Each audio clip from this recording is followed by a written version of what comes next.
I do feel now when you take it to the generation of kids, high school kids, it's a lot of pressure. They don't need that pressure. But how do you change it? How can we kind of redirect them in a different way so that you don't have so much FOMO?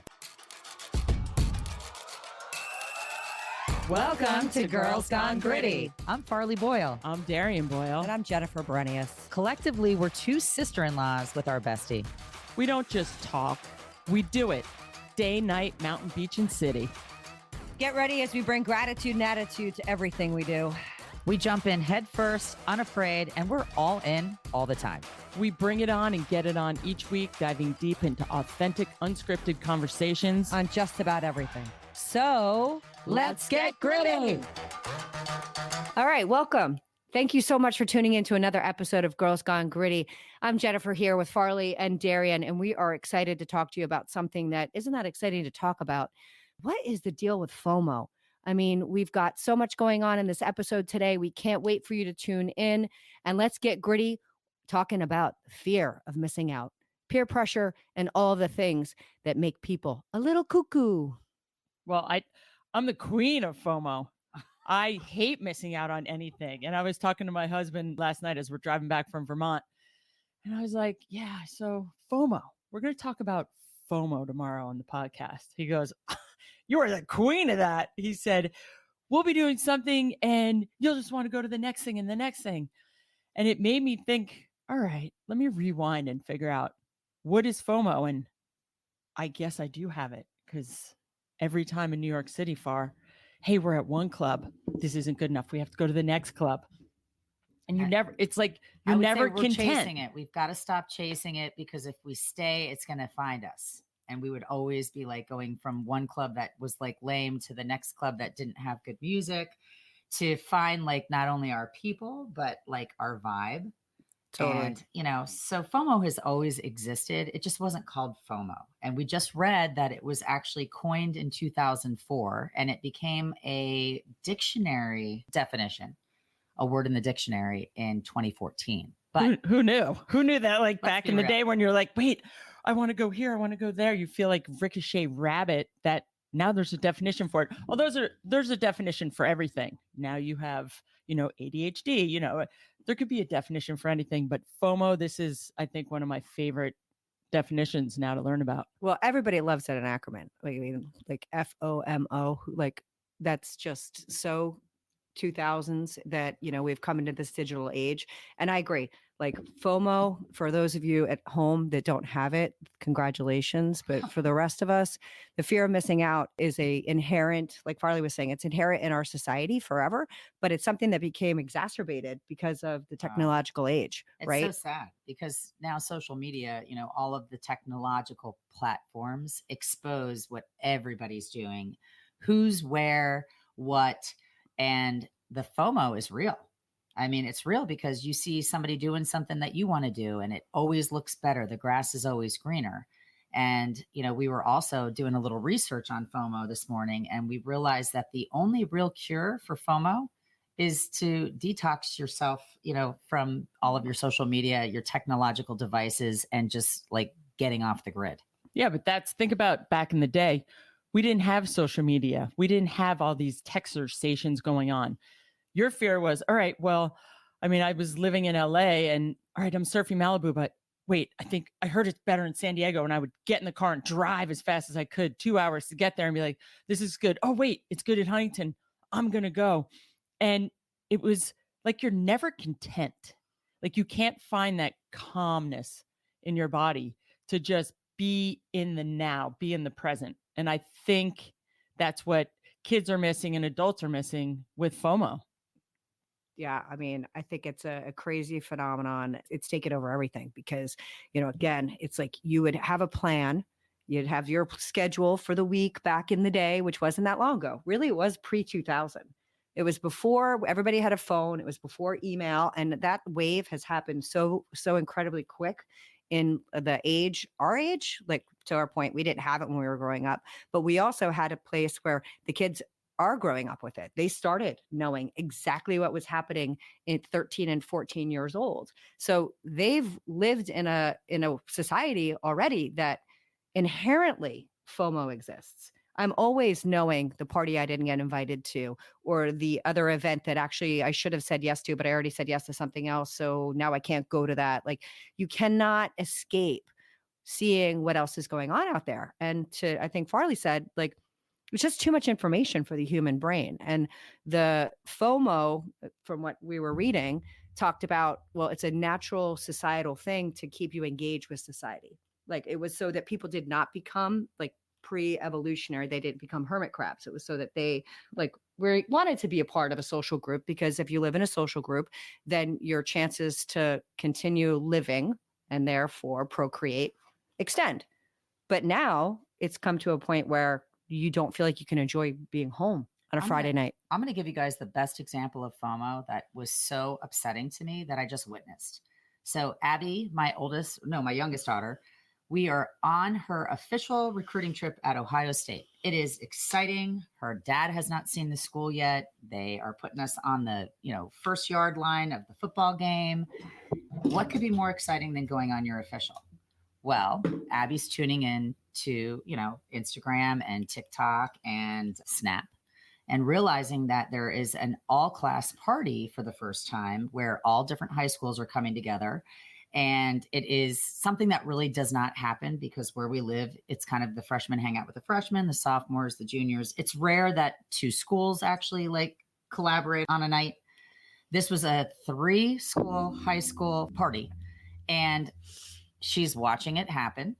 And we're doing something so exciting. It's probably the most exciting thing of all, but she wants to be home because it's that horrible FOMO. And all of her friends know that she's, at Ohio and are supportive. Like, you're going to have the best time this weekend. It's going to be so great. Have so much fun. But they're also telling her, oh my God, this is the best party of the year. I've never been to anything more fun. Like, this is my favorite weekend ever. And now I've got this kid that's looking at me like, oh, and I'm like, what? Well, it's hard because you see social media is in your face. And even if it's not that great of a party, you look at social media and you missed the best party there ever was. It looks like it was. The best ski day. You missed Everything's the best, always. best surf day. You met, oh my God, the hottest guys were there, the beautiful girls. You're just put in a weird position your whole entire life to feel like, oh my gosh, I'm getting this anxiety. Like, why wasn't I invited? Why was I not there? And you can't live in the now and can't be in the present. And I 100% am definitely in that, because we're all guilty of it. We're all of course. guilty if of it could it. be everywhere, I would love to. I'd be everywhere. I mean, you're going to Vegas. I'm like, wait, I really want to go to Vegas. Far, you're going to. I want to go to Vegas. She does have FOMO. When she saw me break out my wardrobe and Mackenzie was trying on stuff, she's like, wait a second, I need some Vegas in my life right now. I want to wear a fun, snappy, tinsely dress and high heels and go air it out. But I'll love it. I'll be going to see Santa Claus with Dee Dee at the yacht club. So I mean, that's amazing, Well, the real problem with FOMO is if you don't have a good core and you don't have a support system around you, and you're somebody that tends to maybe go dark, you could feel really left out. This could lead to a lot of mental health issues. It can stimulate you to be not a couch potato, but it also can make you feel inadequate. And that's, I think, what we're concerned about is, how do you start sending off your kids to college, or how do you deal with your kids in college or high school, that have acute FOMO. And FOMO is a real thing.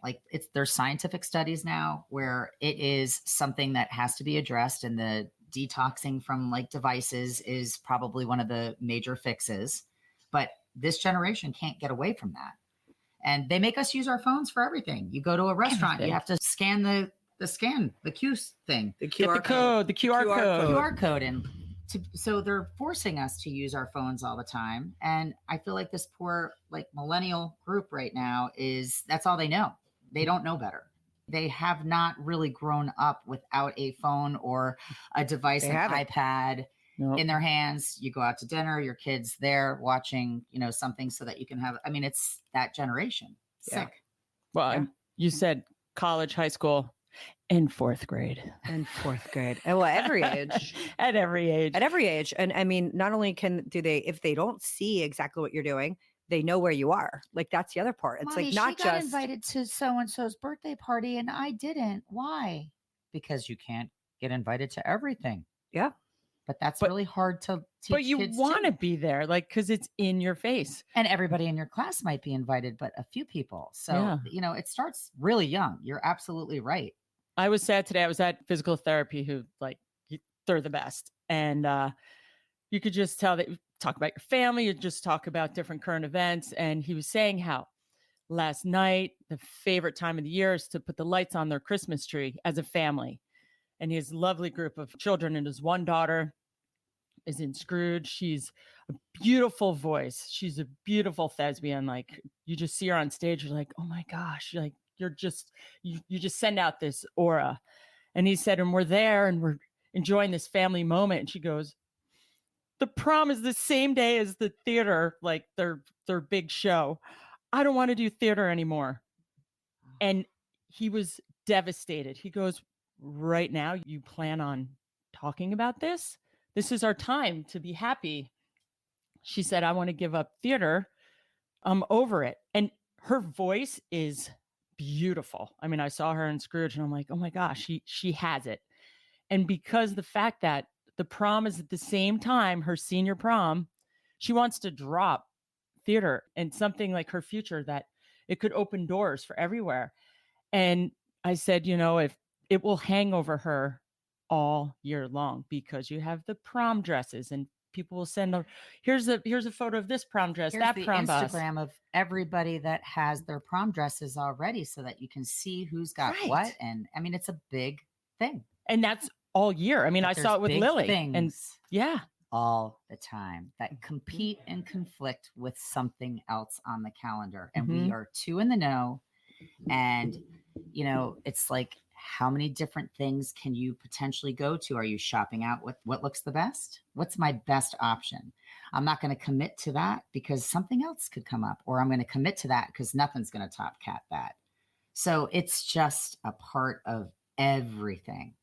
FOMO is real. Yeah. It's real. And it also contributes significantly. We were talking about the mental health aspect, and we were talking about just, the kids, and they've lived through it. It's also a huge component of peer pressure because, they're also feeling like they've got to keep up with everybody that else is doing, which we were looking at the fact that FOMO, the precedent was keeping up with the Joneses. Right. And it was everybody feels like they need to do what everybody else is doing. And that's a form of peer pressure. And if you want to go to the prom and you want to be a thespian, those shouldn't have to be mutually exclusive. Certain things shouldn't have to be mutually exclusive, right? right. You should be able to figure out a way to do those both on some level, right? And if you can't, welcome to the world of 24 hours in a day. It's not always going to work. I was like, well, you could go to get there late for the last dance and then go to the after party. The I mean, after it's about the after parties. party anyhow, but it's hard. How do you, as a parent, how can you stop it? Or as an adult, how do you get confidence to say, I'm going to make this decision and I'm happy with it, and I'm going to be happy that I'm eating dinner at this restaurant and going to this bar? And I'm going to be present, and I'm not going to be watching all of my apps to see what everybody else is doing and then getting all that crazy. It's called detach yourself from your phone. How do you do that though? I mean, I don't know. Yeah. It's hard. That's really hard. Think about it. And you know what? A lot of times these kids have FOMO because they're not at the event for photo ops. It's if they just have the photo, they don't care. If they're a part of it because of the photo, or because they can be, they can snap from there, or they can be on their Finsta and all the other acceptable social media platforms that show that they were there. I don't even know if they really want to be there to enjoy what's happening, or do they really want the photo or the capability of doing whatever it is from that area that they can put out for everybody to consume? That's a question too. Yeah. And do they even know the difference? Well, I don't think you're there unless you get the photo. Selfie. Hey, great party. Next. True. Go to the next maybe one. They're all thespians. Yeah. Maybe everybody's really acting. I mean, that's the scary part, because I can't get over the snaps and how many snaps my kids will do. They'll go through their list and they have to take a random photo and another random photo and a random photo. And I'm going to roll my eyes. I'm going to make a duck face. I'm just going to do every me. 2 seconds. It takes up so much of their days. Thank you, Paris Hilton. We appreciate it. God, it's not a simple life anymore, Paris. Thank you. not. I mean, you've complicated things. Well, you have the Kardashians. I mean, you have people that are Instagram sensations and Facebook, they're in your face making money from it. So who doesn't want to try? I'm going to get 1,000 hits and try to make some money. Well, yeah, and again, back to your point of when FOMO started and all these social platforms, we're talking it's a revolution of not even 20 years. So it really is something that a groundswell has happened for our children. And let's go back to that. It's not just the kids. Some of the people that have the biggest FOMOs are the parents. Oh my God. And they teach their children that like they should have FOMO. Like, well, why didn't you get invited to this? And why didn't I get invited to that? And it's not just the kids that don't know how to deal with it. It's a lot of the parents don't know how to deal with It's it. the parent that once again is living vicariously through their children's social life, or, or not. Or not. Or listen, this is a time of the year when a lot of people are throwing parties and people are wondering when they're going to get the nod to something. And they're wondering if like, you can get me invited to something. Like that's a huge part of FOMO. Like you didn't get a nod to the party. Like don't go looking for a nod to the party. I need Like, an you don't invite. need to be invited. To your point earlier, you don't need to be invited to everything. Sometimes just being with the people that you're supposed to be with at that moment is where the universe is meant for you to be. How do you get that Quality message out over quantity. across the board? How do you get that message out to the kids? How do you quantity. change it so you don't get that uneasy feeling of I'm missing something? You have to be a little bit mature, unfortunately, because yeah, we like options. We want to be given all the options that are available. But, at what point does a kid really realize, like, you know what? It's not about all this. I like my people. And it takes you a while to recognize, like, at this stage in life, I go for the sure bet. I want to be with my people that I know I'm going to enjoy myself with. I want to go to a restaurant where I love the food. I'm open to new restaurants, but I want the sure bet. And I want a smaller quantity because it's more one-on-one time and it's better conversation, but they're not there. No. They're not there yet. So it's very hard to say to a kid in high school, you're going to really appreciate just being with like your core 4 or your 3 or whatever, instead of, being with the masses, because that's just not their mentality right now. You have to grow out of it. You have to grow out of it. Well, we've moved to Vermont for the winter. We pulled Dee Dee out of school and put her in a school up in Vermont because we do a lot of things with the mountain, from skiing and some television stuff. But our daughter, we pulled out last year and she said, Mommy, I'm not going back to Vermont. And I said, well, why don't you want to go back to Vermont? You had great friends, you skied, you had great education. It was just a different life for this time period. They don't celebrate St. Patrick's Day. They don't celebrate April Fool's Day. And I missed the Christmas sing-along. And I died because I laugh and I'm like, St. Patrick's Day, what made it so special? That's in her head. Because anytime anybody asks her, are you excited to move to Vermont? No, they don't celebrate St. Patrick's Day. Well, we're Irish. I was Hello. like, and like there's, Yeah. all kinds of leprechauns that come and go to the bathroom and leave green urine Yes. and green eggs and ham. And it's fun. Yeah. She just doesn't realize that it can happen in Vermont too. Well, there's school, I guess the leprechaun fairies there, and it's It's got nothing to do with mom and dad or the No. fairies. It's got to do with the friends. And this starts at- Because that's FOMO. Shirt and That's wearing FOMO. your green little like that's FOMO. clover headbands and yeah. that's FOMO across the board from It- 8 years old to me, to you, to I your think kids. Moose has FOMO right now. Moose that totally he's has. not with us on the podcast, buddy. I love But I do feel now when you take it to the generation of kids, high school kids, it's a lot of pressure. They don't need that pressure. But how do you change it? How can we kind of redirect them in a different way so that you don't have so much FOMO? Well, I mean, we touched on it and everybody knows this because when you're given a phone, you're an addict because you're a user, right? We've talked about that. If you have to put down the phone and set some limits for yourself, and I find that with, our house at home, it's like, nope, you're home. The phone's not at the dinner table. The phone's like, there's certain places where it's a no phone zone. Oh, phone like stacks. phone is not available when we're out to dinner as a family. When I'm out to dinner with my friends, We I do that get all the I get time. annoyed when my friends will pick up their phone and they're suddenly scrolling. I'm like, okay, like we're here or you're there, but we are not both places. So Yeah. like technology where you're eating, I feel like that's rule number one. I feel like that's a very simple, like engageable rule Agreed. for everybody to take. Like you're sitting eating, one thing's the priority, food, and the conversation that is My alongside husband it. goes, "Hey, everybody, mandatory phone stack. Yep. Everybody put their phones in the middle of the table. We are not doing that. We are here together. We're going to enjoy each other.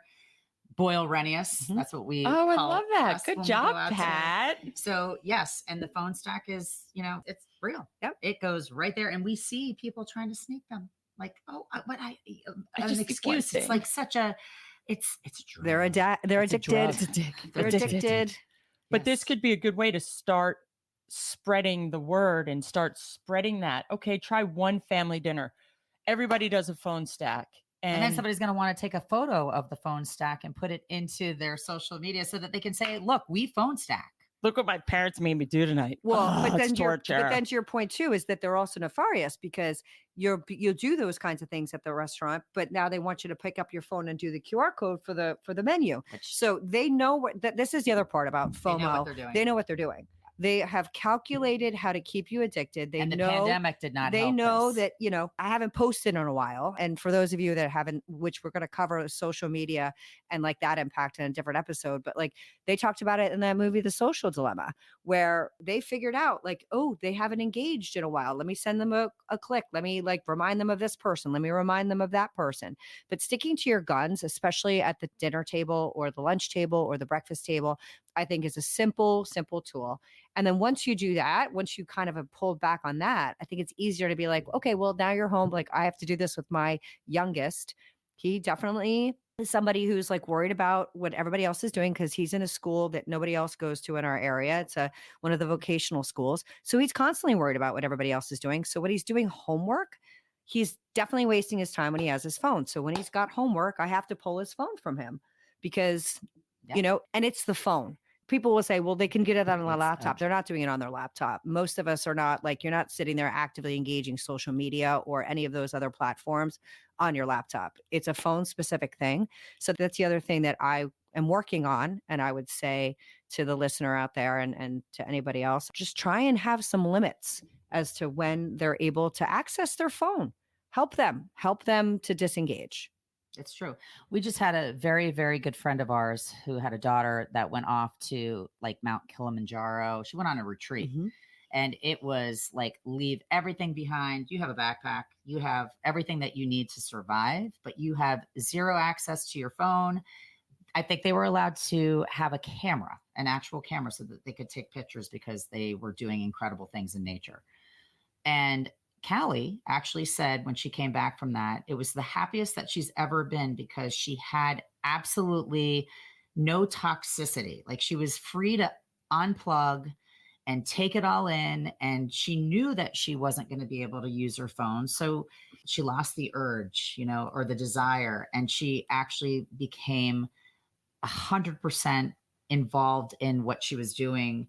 And she said it was the most free she's ever felt. Yeah. Living in the present and enjoying your surroundings. Well, I'm sure you feel this way, Darian, with what you do, and you're able to go up to Vermont for months at a time, which is a tremendous gift, is just being outside, right? Like you're not like looking for You're not that skiing with your phone in your hand. Right. Well, I still have FOMO. I'm like, what runs better? Ooh, this is the good one. Wait, no, I got to go to Castle Rock. Wait, I heard that one's good over there. Should we go to South?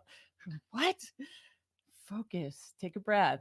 And you just go. Yeah, and that's at why you least your don't. FOMO is not social media induced. No. No. But well, you'll see a friend do like ski a line. You're like, wow, the powder looks so much better there. Well, that's using technology for your benefit. Yes, That's different. exactly. That's No, different. no, but it is. You kind of disconnect from like texts and your phone, and you just.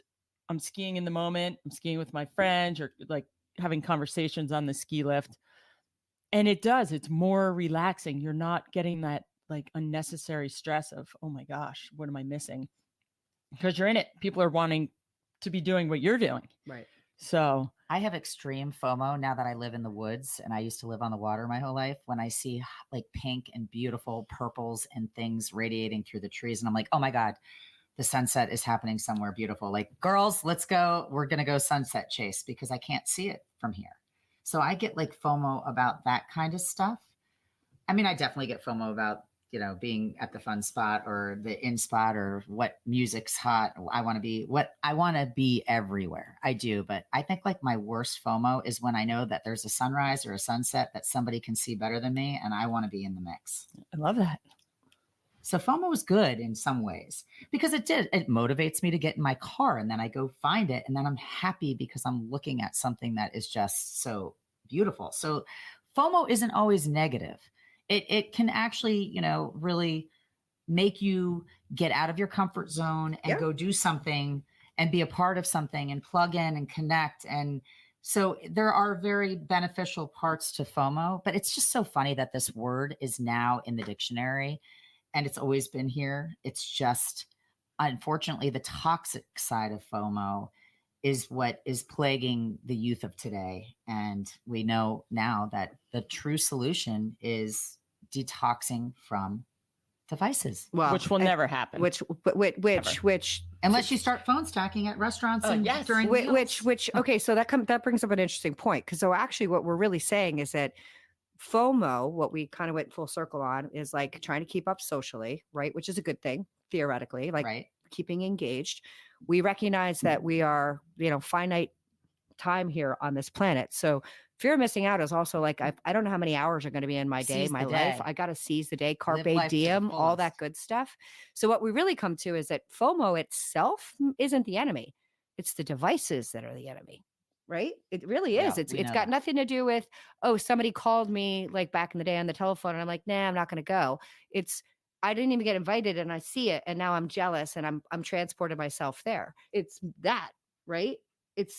You can't be everywhere. You can't do everything, but do the best that you can to seize your moment of your day and not somebody else's moment in the virtual world.